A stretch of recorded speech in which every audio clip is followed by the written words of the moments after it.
In this lecture, you're going to create your first blog post. Now, when I came to this lecture, I thought, what am I going to do? I'm going to write some blog post about something and have my students watch. And then I had a brilliant idea on the blog post. What the blog post is going to be is using all the features of the basic or the classic WordPress editor. I think it's known as Tiny MCE, something like that. I'm not sure what the name means. But let's jump over and use the classic editor to create our first blog post.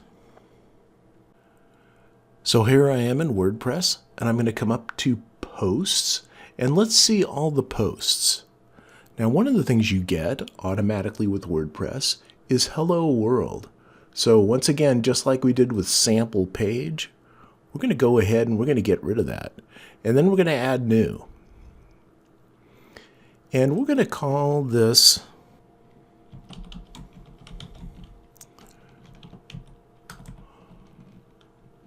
all the blog post formatting options. That's good enough. Then we come down here and notice this longer permalink that it created. So it's showing us, and we can actually go edit and change the permalink if we want. There's no reason to. The name of the blog in lower, or the name of the blog post in lowercase with spaces replaced by hyphens is perfect for the name of this blog post. And what we're going to do is we're going to start using these features. So what are these features? First, let's type some text. So here is some sample text. The first thing that we can do, let's look at selection. I love selection because what you can do, this is kind of standard, at least on Windows, is that I can click and put my point in here anyway and start typing. I can click and drag to select text. I can double click to select a single word, and I can triple click to it depends, either an entire sentence or an entire line or an entire paragraph, depending on what application you're in. So I always, if I want to format this sentence, I just go and I triple click on it, and then I can make it bold.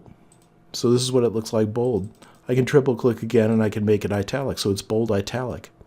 I can get rid of the bold, keep it italic, and make it a bullet with a bulleted list here. Now every time you hit return,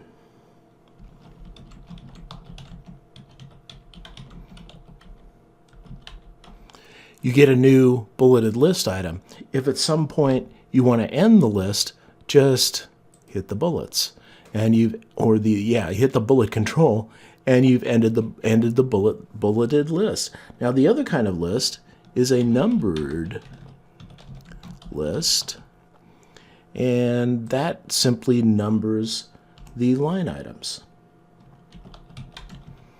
And you can get out of it the same way. Just go to a blank number and end the list. Now there's also a quote. Let's get some text here, and we'll do a block quote, and all that does is it indents things.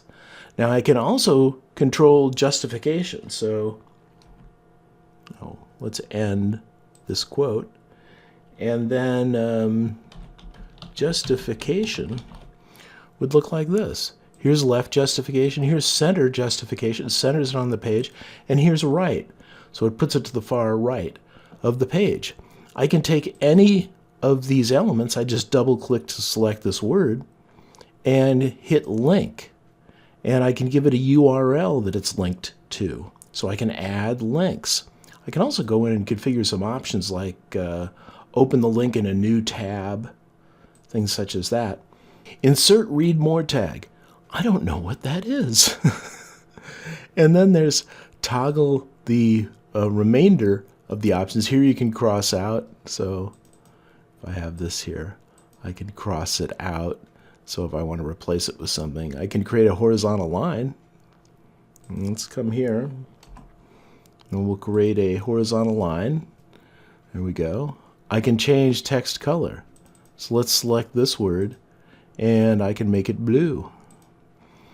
And I can paste this text. I can copy the text. Okay, I can take this text, right click on it, and I can say copy, and then I can paste somewhere. That's pretty obvious. Clear formatting. So I can select something, or I could just not have anything selected. Oh, I thought it cleared everything when it wasn't selected.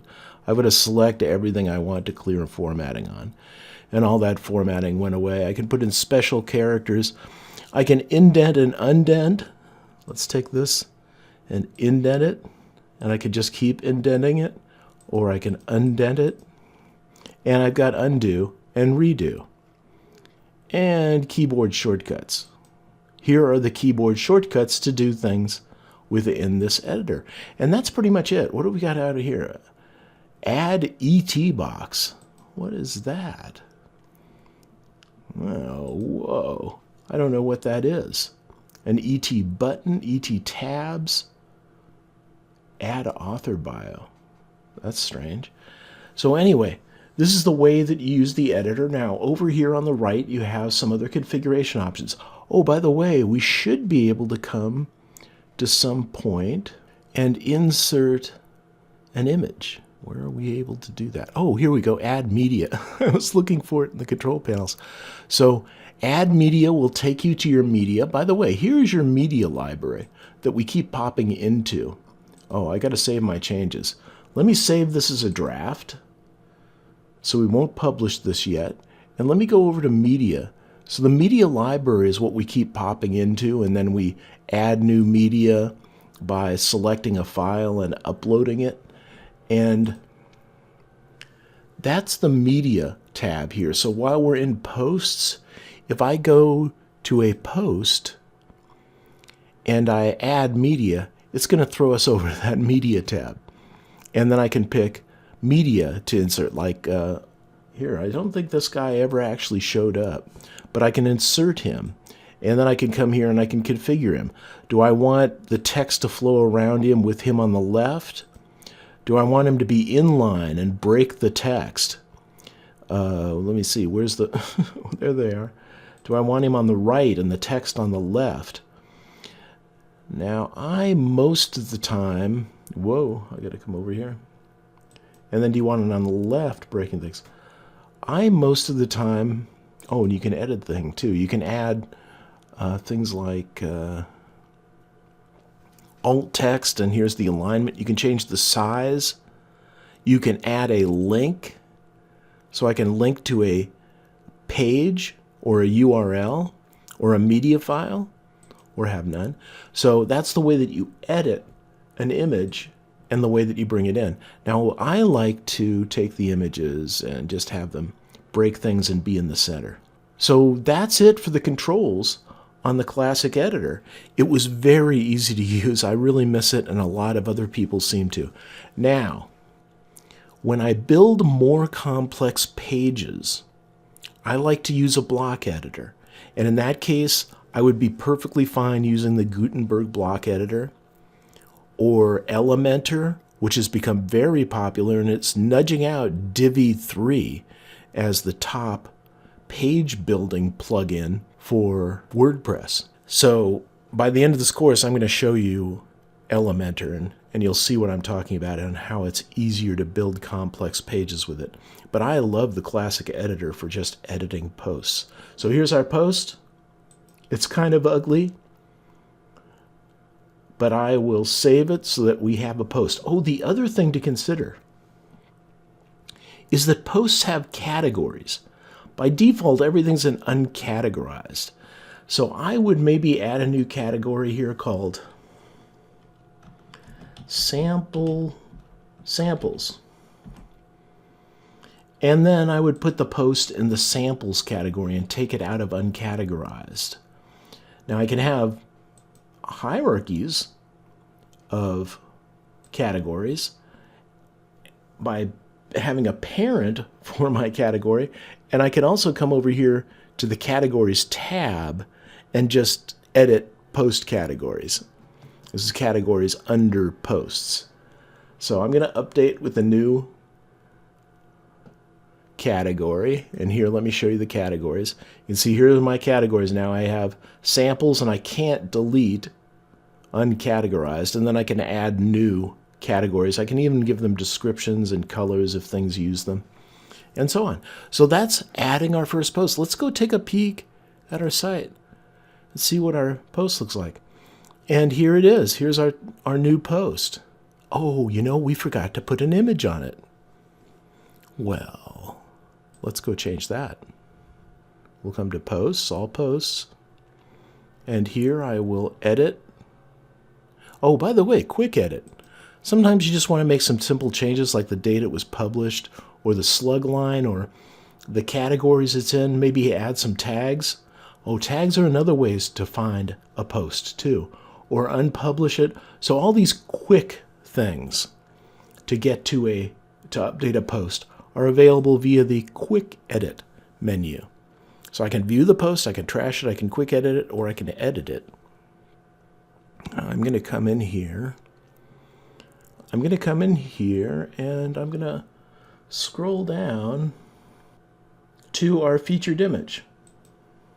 There we go. And let's upload an image for this. And once again, I talked about Pixabay is one of my directories, and that's my favorite place.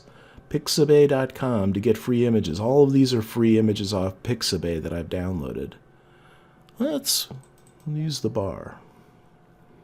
And we will select that as the featured image. And then don't forget to come up to the top and update. You don't want to lose your changes. And now let's go look at our website. Oh, isn't that nice? Look at that. We've got a nice image on here. As we add more posts, this gets fancier and bigger. In fact, let's go over to my site, blog and reviews, that has a lot of posts. Now here you can see what a full page looks like. It lists multiple top posts and all posts. And it shows all your posts down here, and then it has a number. I've got 9 screens worth of posts on this site. And when you have categories, you can show the categories over here on the right and the number of posts in each category, and people can jump to that category, like marketing. Here are all the marketing posts. Things can be in multiple categories. You can also use tags, and then there's the search capability where you can search for a specific post. Anyway, congratulations. You just added your first post.